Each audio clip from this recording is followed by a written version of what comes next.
All right, put your phones away. Chromebooks out, please. How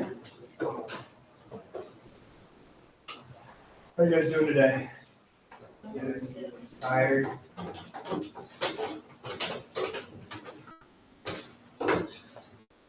So on the homepage of Coach Hill's website, you're going to see a green thing that says Mentimeter. Do a little word cloud, activate the brains, have some fun. So go ahead and just look up here whenever you're there.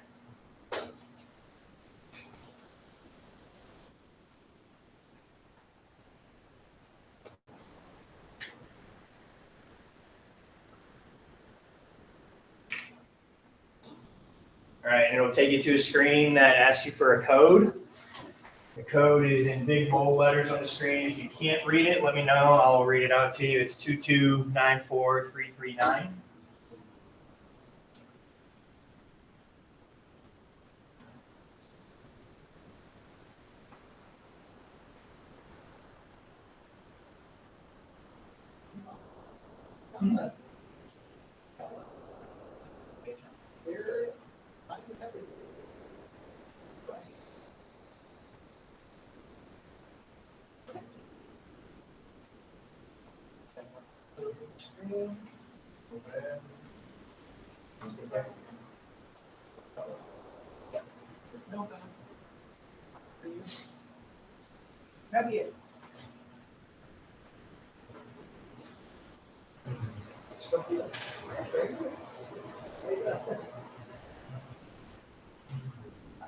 Coach Hill, Sir. you know why this is being locked for someone?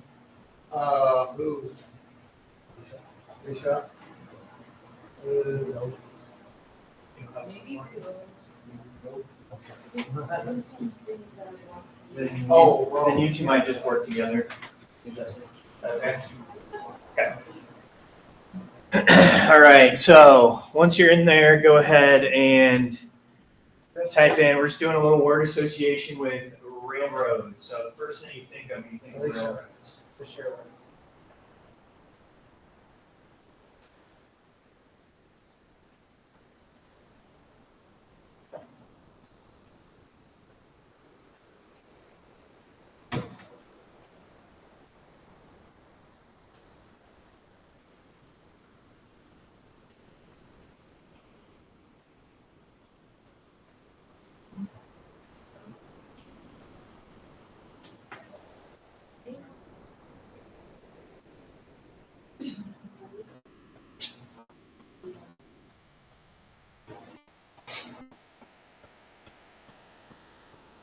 Okay.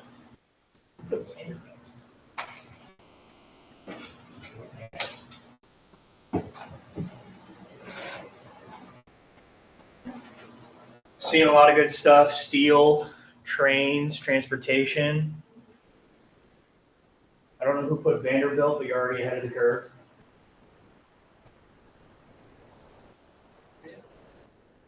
Cool. And then the second one we're going to do today is oil. So when you think of oil, what do you think of? Get the brain started. Type that in up there. Oh. it says it hasn't changed yet. Yeah. Maybe That's I'll okay. click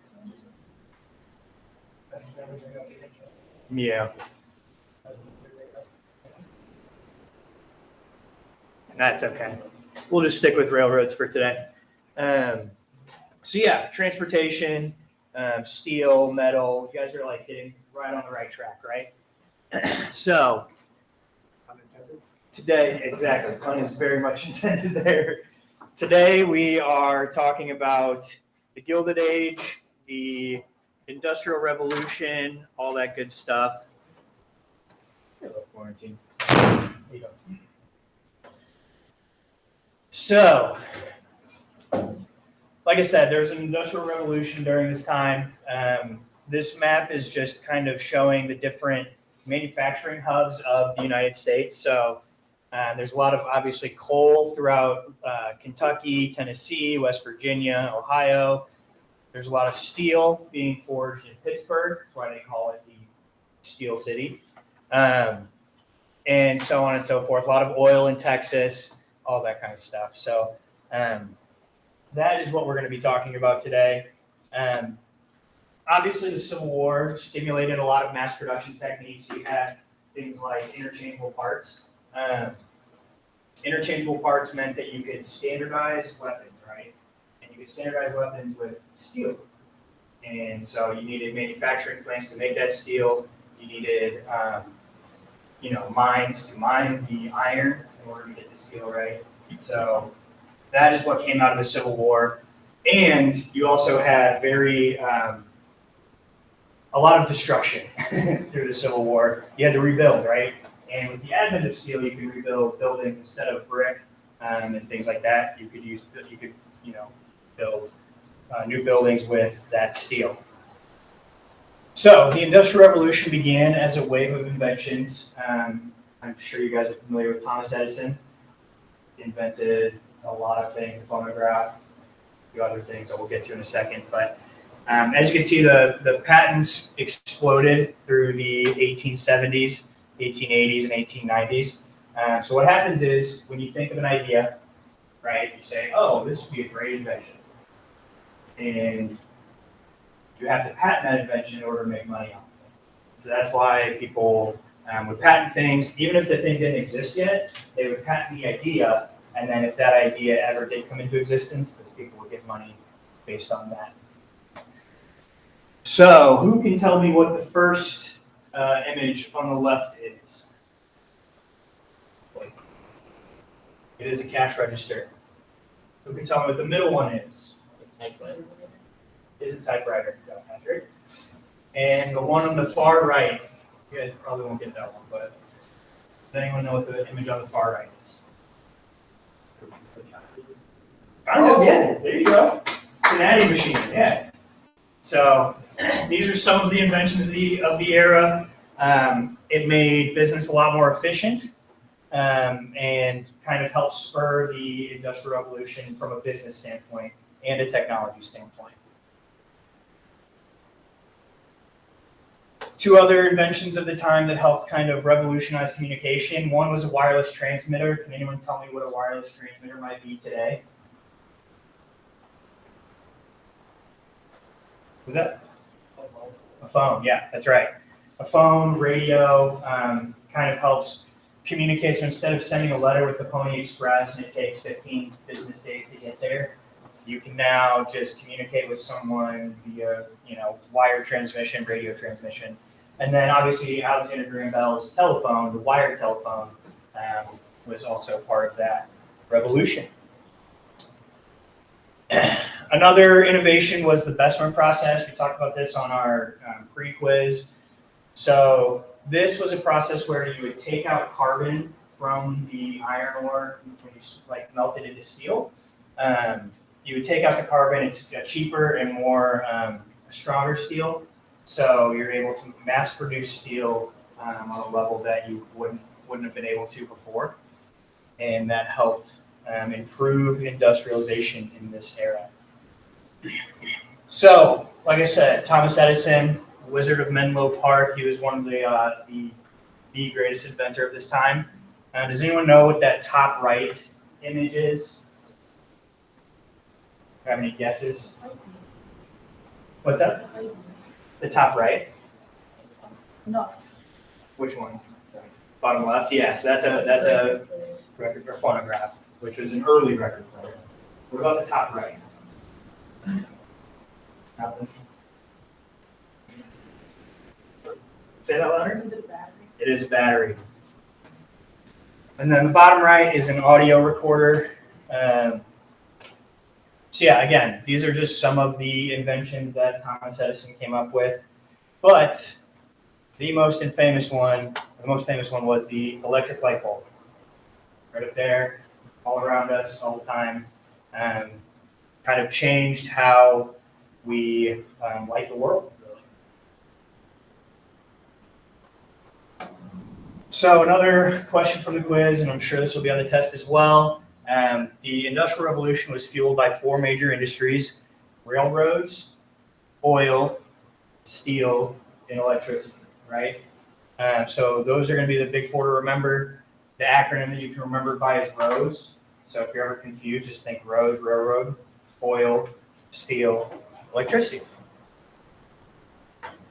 And yeah, so going back to the word cloud activity, the railroad was America's first big business. It helped with transportation of goods, transportation of people, all that stuff. But it didn't start out as this like big boom, right? So in the 1830s, 40s, 50s, all these red lines are railroad tracks. So these companies were, it was a bunch of different companies. There was no standardization of like gauges on the tracks or like how wide the tracks had to be. So not everyone could use everyone else's tracks, right? There's not a lot of communication there. So that makes it really inefficient, makes it very hard to actually use for the purpose of transportation.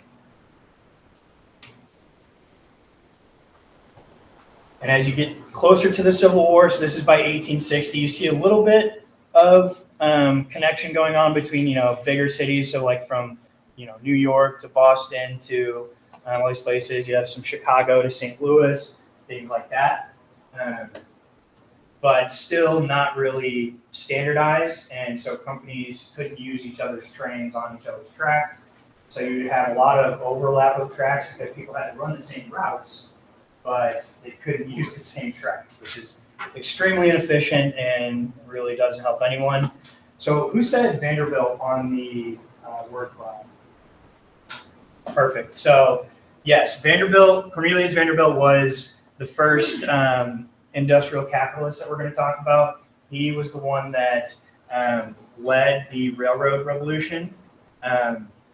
So he helped standardize gauges, standardize schedules that went across time zones, pooled cars, so like putting everything in one car, putting a bunch of cars together, not just one car.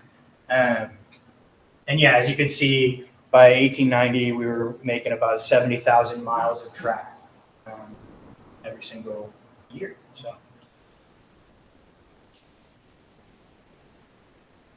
So by 1870, not a ton of progress, but still some. And the first intercontinental railroad going from the East Coast all the way to the West Coast was finished in 1869.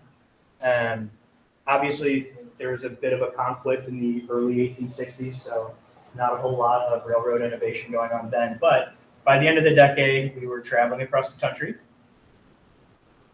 And that is because we consolidated down to 4 big trunk lines, right? And so all these things were standardized. You could use each other's tracks, and travel was a lot easier. So now you have a much bigger network of transit. You can get from little city to little city, and then you have hubs. Like in St. Louis here, you have hubs in the bigger cities, right? And that's where you would change over trains. What's up, Patrick? I didn't predict correctly about this, but wasn't St. Louis used to be big for also using a lot of water travel? Yeah, down the Mississippi River, yeah. Going down to the Gulf of Mexico, for sure. That's where Vanderbilt got it started. That's why they called it the Commodore. Yeah. Yeah, and that's why steam was a big part of this era as well. So a lot of the coal that you saw being mined in Kentucky, West Virginia, that was going to power trains, boats, things like that, right? And then by 1890, there are spider webs everywhere, right? So this greatly increased the need for coal, iron, oil, steel, all the different minerals that you were mining out of the ground, right? This is just another map that shows you have obviously the 4 different time zones that you have to think about when you're scheduling trains. So if you leave the East Coast at 3 p.m., what time you're going to get on the West Coast, right? So those are things that have to be standardized in order for things to run efficiently. And that's kind of what happened during this time. So this era led to a demand for iron and steel, as you can see, from the 1870s to the turn of the century. The U.S., which is this tannish, brownish line right here, goes from second most in production or third most in production to by far the most in production in terms of steel, oil, all that. So they were the first like superpower of that era, right? And so they had a lot of territory that was overseas. They had a lot of ships. They also had a lot of coal deposits, iron deposits. So they were like one of the biggest mountain first to like really like industrialize it. You know? So their first industrial revolution was in the early 1800s. It didn't get to us until later.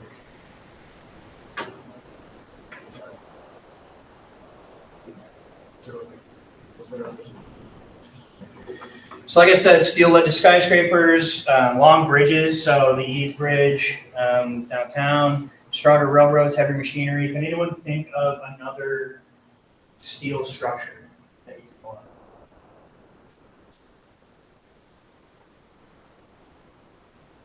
Big one downtown? The Arch, yeah. So the Arch is steel. All these things are made of steel, which created a large need for it. And those industries were dominated by Andrew Carnegie. So he converted his mills, like I said, to the Bessemer process where you take out the carbon and make a stronger, cheaper steel. He was able to sell it at a much lower price. And his company produced more steel than all the factories in Britain combined by the turn of the century, right? So one guy's companies were making more steel than an entire country who dominated the centuries before.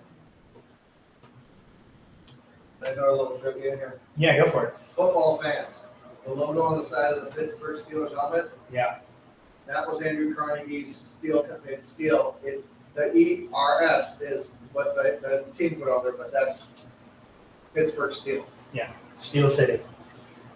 And yeah, Carnegie best represented the American dream. He was a poor immigrant, so I think his family was from Scotland and Canada, if I'm not mistaken, to the richest man in the world. And everything was good, and no one disliked him, right? Wrong. So he did not, as an industrial capitalist, he wanted the money for himself. So he did not want to pay his workers, right? Did not allow unionization. So at this time, there's a lot of unionization. You had the Knights of Labor, who were a union that was open to all sorts of workers, not just skilled workers, but unskilled workers, women, immigrants, minorities, all these different people were allowed. Carnegie did not want this in his company because when you allow a union in, they can collectively bargain, right? Do you guys know what collective bargaining is? If I'm correct, with something like a union that's making a deal with a company, which is like, hey, we've all decided what is the main few things that we'd like as our demands, as our main things we need, and if you don't do these, we're going to walk out or something like that. Exactly. So they would make demands as a workforce, right? So it would be like higher wages, better working conditions, shorter hours, because at this time, the 12-hour workday was very common. There was also a lot of child labor going on. People didn't like that. They didn't want their kids working in the mines. So that was what unions were good for at that time. And like you said, they would walk out, they would strike if they didn't have those demands met. So Carnegie did not want this in his company because higher wages for workers means less money for him, right? But he was also a philanthropist who gave money to libraries, colleges, performing arts institutions. I don't know if you've heard of Carnegie Hall in New York. It is a performing arts center. So that's where a lot of dance, a lot of musicians, people like that want to play. So that's what he funded. So a lot of these industrial capitalists at the time wanted to look like philanthropists so they could kind of justify their wealth, right? But they didn't want to pay the workers who were actually doing the producing for them. In addition to Andrew Carnegie, there was John D. Rockefeller and Standard Oil. So industrialization led to demand for oil. It was used to lubricate train tracks. It was used for kerosene lighting. So before the light bulb really caught on, you had oil lamps everywhere. So on street lights, on lights in your house, you needed oil for that. And John D. Rockefeller was the guy who dominated that industry. So as you can tell from this political cartoon, He's got the world in one hand, a kerosene lamp in the other. He's sitting on top of the Standard Oil Monopoly. You guys know what a monopoly is, right? Yes. What's a monopoly? Okay, that's okay. Anyway, what's a monopoly? Eli? When one company buys out their Yeah. When one company buys out a bunch of competitors, exactly. So he's the only one left. So Standard Oil lowered costs, improved the quality of products, and then by 1879 sold 90% of the oil in America. So that would be considered a monopoly. So he's got 90% of the entire pie.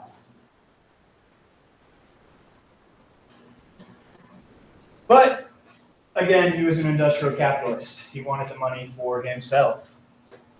So he took advantage of his workers. He made them work longer hours for worse wages, right? Again, did not like unions, and used his vast fortune to influence laws to make unions illegal in some places, to lessen their power so they couldn't have as big a bargaining power. And then a lot of cartoons at the time, you'll see monopolies depicted as like an octopus, right? Or as this evil creature that has its tentacles in everything.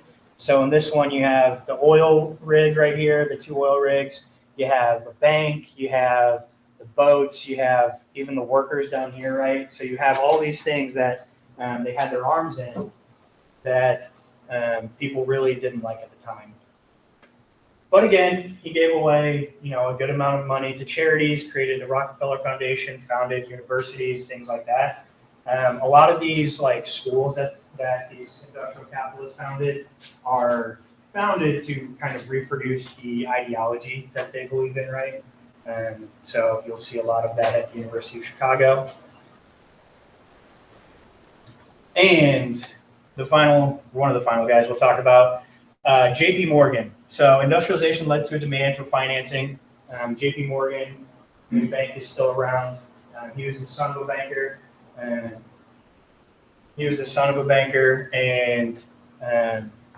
kind of rose up to own his own banks, and those banks ended up financing a lot of the world, or America at that time. He ended up bailing out the railroad industry when they were in trouble.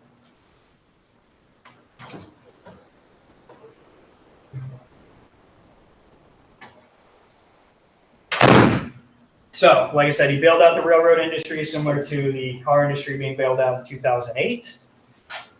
Also helped ease an economic depression during 1907. Didn't completely get rid of it, obviously, because 25 years later there was the Great Depression. But he helped ease it for a time. So these guys, Vanderbilt, Carnegie, Rockefeller, and Morgan, all kind of changed the way that businesses were run. So before it was like a mom and pop shop, right? You had just one person owning it. That person would work at it, and they would maybe have a few employees. What they did now was they had a holding company, a couple companies underneath, and those companies had companies, right? So similar to today, we have Disney, right? Everyone knows Disney. Disney owns half the entertainment industry right now, right? So they have ABC, they have ESPN, and they have, let's say, Marvel, right? And Hulu. So they own all of these companies, right? But Marvel also has all of their different superhero movies, right? So you have Spider-Man. You'll have Iron Man. Right? And so on and so forth. Those all have brands underneath them, and they just keep going, right? It's just endless brands on endless brands. And so that would be the structure that we see today. It was built during this time, okay?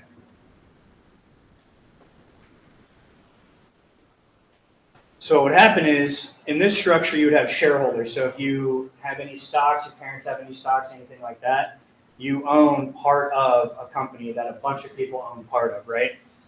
You go to shareholders meetings, you help elect a board of directors, right? And those are people that you trust to run the business. It's like electing a representative to the House. You trust their judgment to run the business in the way that you want it to be run, to make the most money for you, right, as a shareholder. That board of directors will hire a CEO. So Disney's board of directors hired Bob Iger, right? He's now their CEO. He's the one that hires all the executives, like the vice president, chief financial officer, all that. And then they hire all the workers. As you can imagine, the workers still aren't compensated for as much of the work as they do. A lot of that compensation still flows upwards, still flows to shareholders, to CEOs, things like that, right? So like I said, they have a board of trustees, board of directors, so they were called trusts. This is why in the early 1900s you see a lot of antitrust legislation, because people saw all these monopolies and all these trusts as a bad thing, because once you have 90% market share of something, you can set the price. So in 1879, Rockefeller owned 90% of the market share for selling oil. Well, now you can set the price at whatever you want. You can set wages at whatever you want, because where are people going to go? If you only have one skill, that's drilling for oil, well, you're going to go work for Standard Oil.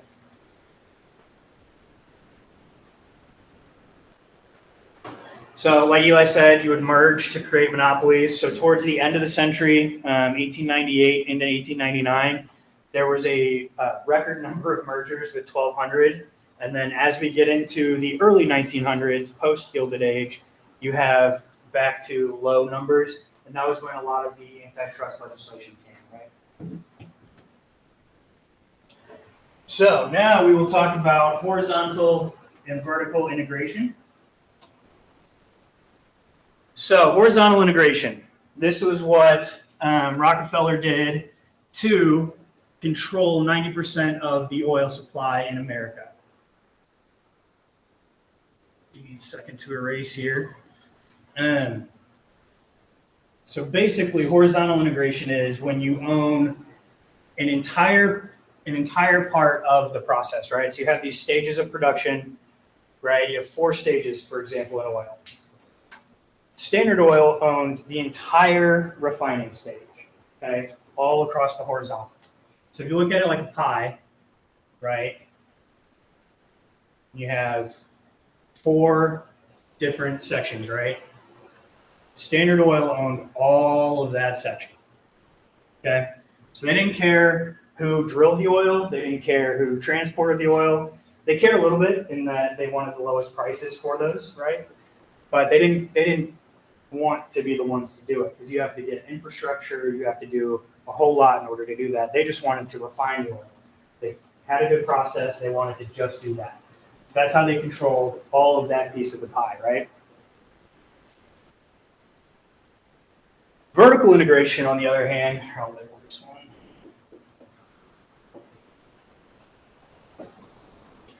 Vertical integration, on the other hand, is owning a piece of every part of the stages of production, right? So Carnegie didn't own all of transportation, but he owned some of it. Carnegie didn't own all of smelting, but he owned some of it, right? And so on. So again, if you're looking at this as a pie, you have these. So he had part of this, part of this, part of this, part of this, right? And with that, you can set, like, you don't have to pay someone to transport your steel. You don't have to pay someone to mine it for you and cut costs that way, right? So that's how you can have a monopoly over an entire industry, is you get enough parts of all those different parts, then you can have a monopoly that way, right? So that is horizontal and vertical integration. So again, political cartoon depicting Standard Oil as this octopus. What's up, Patrick? Are monopolies considered legal nowadays? Depends on how you look at it. So technically, yes, but companies like Amazon, yeah, there are companies that still pretty much have chokeholds on certain industries, right? So, like I said, Amazon for certain things. There are a bunch of different monopolies in that sense. So, Microsoft was hitting so bad that Bill Gates and Steve Jobs how they had their little war. he ended up buying all the non-voting shares of Apple, so we could bring him so he would not get hit for monopoly. So there are still some monopolies, they just are legal now because, again, with monopolies, what they do is they use their influence, their power, their money to influence laws, right? So sure, monopolies are illegal, but who's going to enforce it if, you know, people in the government are either getting paid or getting some sort of benefit, right? So, like I said, again, they're depicted as this evil octopus that has their tentacles over this time the entire world, not just certain sectors. So they were not viewed very highly at the time. So why have like monopolies come to What happens is when you have a monopoly, right, you can set a price. And so when you set a price and you're the only one that people can go to, you can set that price as high as you want. So prices would get out of control. Wages wouldn't increase because again, a lot of the monopolies at the time were the only people hired. So you can set wages as well. And that's why they didn't want unions in their factories and their plants, things like that. So wages were staying low, prices would increase, right? And the profits would all go to one company, one person at that company. So in the early 1900s, one of the big things that Congress wanted to do was create antitrust laws to break up monopolies so that prices would go down because ideally in a capitalist world, right, you have competition. The market sets the price, not one person, right? And so the market would say, well, this guy is selling almost as good a product at a lower price. I'm going to go to that guy. Or this woman's selling almost as good a product, but it's way too high a price. No one's going to buy that. That company is going to fold. So monopolies prevented that from happening. So they were made illegal. But again, people find ways around it. Patrick, if you think about, I don't know if you ever look at your parents paying bills or whatever, like when you have a bill for Spire and this delivers the gas to our house, can you say something against that price? They are the only one. Right. Or American Water Company that delivers water to our faucets. And we say something, well, we don't like this price. You know, they are the only ones. Can we say anything? Well, perhaps we can, but can something be done about it? Well, I don't know. Exactly. We are the only ones. Spire, American Water Company, right? We have virtually no say against what they do with prices. Yep. And so these people who were creating these monopolies, they had to justify their wealth, right? Because people did not like them. So they created some ideologies, some ideas. So something like the Gospel of Wealth argued that it was God's will for some men to gain great wealth so they could serve the public. Now, did they serve the public? Not really. They did kind of set up some libraries and things like that, but when you have your employees working 12 to 16-hour shifts, are people going to go to those libraries? Probably not. Those libraries were for a certain class of people, right? And then they also had social Darwinism, so that taught that natural competition weeds out the weak and allows the strong to survive. Again, this, in theory, maybe, but in practice, it led to just monopolies, setting prices, setting wages, and kind of squeezing out the working class. Another idea used was laissez-faire policies. So laissez-faire is just the idea that government would not be involved in business, really. They would be as hands-off as possible, as little regulation as possible. Can anyone think of an idea why that might not be the best thing to do? Why low regulation would be kind of not a great thing? Say that louder? Yeah, bad working conditions is one for sure. Anyone else? Low wages, exactly. Yep. So less regulation would lead to, like you said, bad working conditions, low wages, long hours, all these things. So America was changed by the Industrial Revolution, led the world in industry, innovation, and wealth, but that wealth was concentrated in the hands of 1% of the people, right? So you have to wonder, is that actual wealth for the country, or is it a kind of gilded wealth? Gilded meaning it's gold on the outside, but very hollow on the inside, right? So here's another political cartoon. These guys, so these industrial capitalists were also called robber barons, right? Because they're barons of industry, but they would rob from the workers, people like that, right? So, do you think that they were robber barons or captains of industry? This is, anyone wants to answer, go for it. Lily? Anyone? I don't know, I think what they did was not good, but it showed like people how powerful people can be, like if they're smart with how they do it. Yeah. Like, if you can continue to grow and grow and grow and get bigger and bigger, then but it's not good. Yeah. It's not. To Then there's people who are getting bought out and they don't have anything to do and they can't. right, right. If someone offers you $1 million for your business, or they'll call the cops because they own the cops too. What are you gonna do, right? So yeah, that is what I have for you today. That's it. So that's all I got. Thank you guys.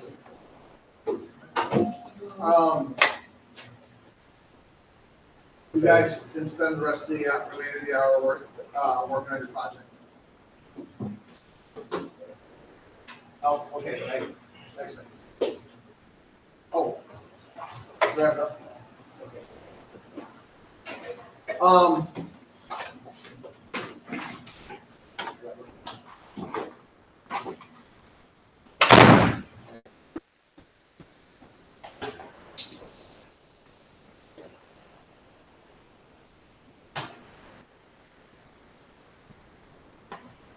All right, ladies and gentlemen.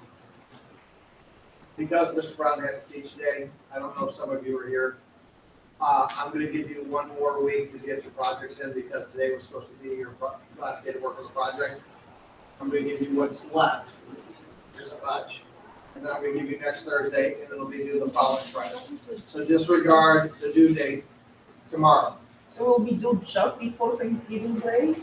Yes. Is that correct? Yes. That Wednesday, Tuesday before Thanksgiving? Yeah. And no, it'll be due the Friday. You'll have the blocking day on Thursday next week, and we do that Friday. That's right, okay. Okay, thank you. Instead of, so this Tuesday is not, It's, okay, gotcha, thank you. no worries. Mr. Wells, That's me. um, By the way, good questions, guys. Way to help Mr. Brown out. a lot of us are juniors in here, and a lot of us are in the English 3 class. They're going to see the matinee, Yeah, so I don't As know. long as you got your permission slip signed, that's fine. I mean, oh, next Thursday? Yeah, next Monday. 22nd. Well, they usually don't start, you'll get, It starts at 8:30. yeah, so you'll pretty much have most of this hour. But I will have it. Because Are you in the blind? Yeah, Okay. Well, it's fine, I'll get it done, yeah. I was just like, I didn't know if it would go into this hour. Those are fabulous juniors. Yes, sir. Fabulous juniors, Yes, because they adjust. People who are juniors, they adjust to smoothly. I tell you, Fab juniors. I did, well, the person see it because we're reading it in English. I'm joking. I said, you guys are fab, we will get everything done. Yeah. Because Okay. you're mature, you know what it takes. Well, All right, now, Always. for those of you who, I can't remember how the email comes to you, but I shared with you a, folder in, your Google Drive. Go to your Google Drive and go to shared with me. It's not gonna show up for me, but it'll be, you'll see I gotta go to my drive, but, okay.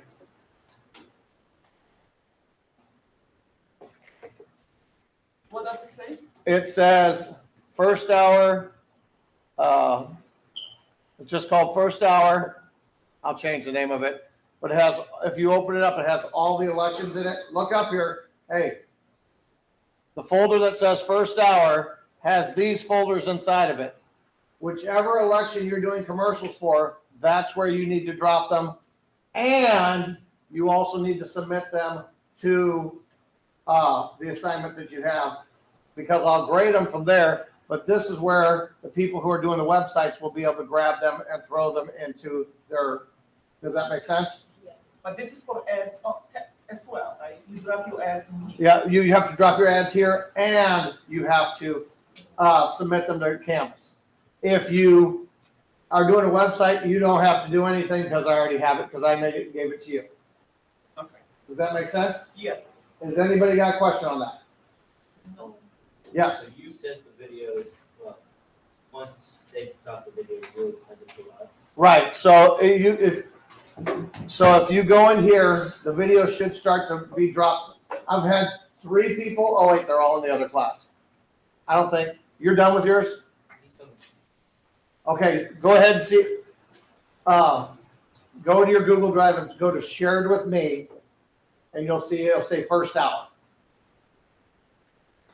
I'll change it to First Hour Election Project so it makes more sense, but, Yes, absolutely. No, it's all good. but, It's all good. and then please drop it in the appropriate one. Yes, ma'am. Mhm.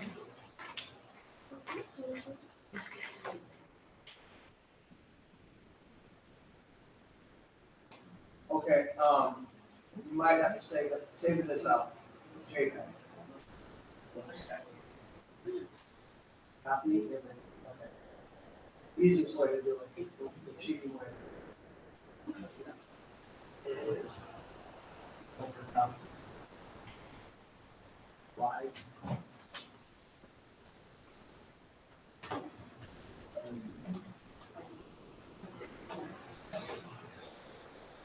I'll be right back, Coach. Okay.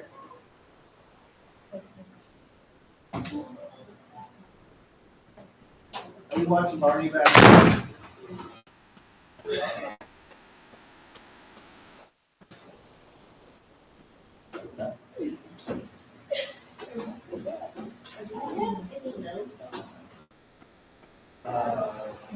I think you got. Well, that's the notes you have turned in and straight in for 3 days. We caught up. I missed Do you want me to make up some more for you? If you want more work, I'll give it to you. But you're good.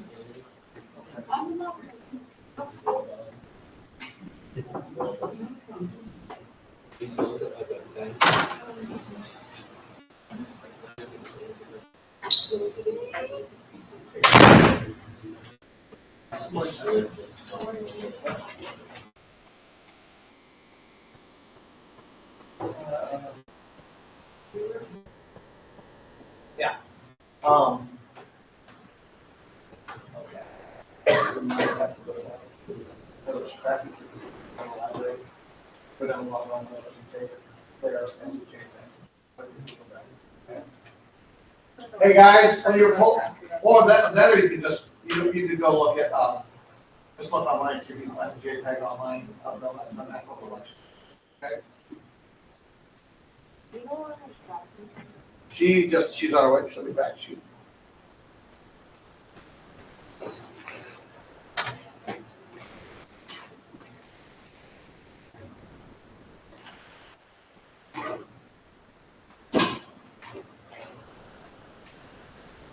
Oh, by the way, of the last set of notes, somebody did not put their name on it.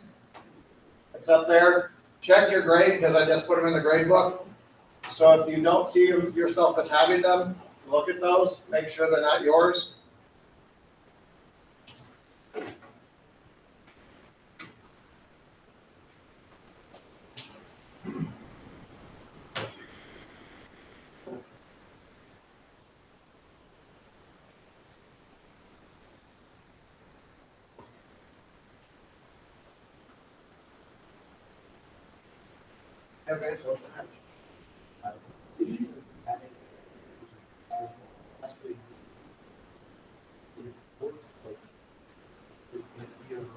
audio and that.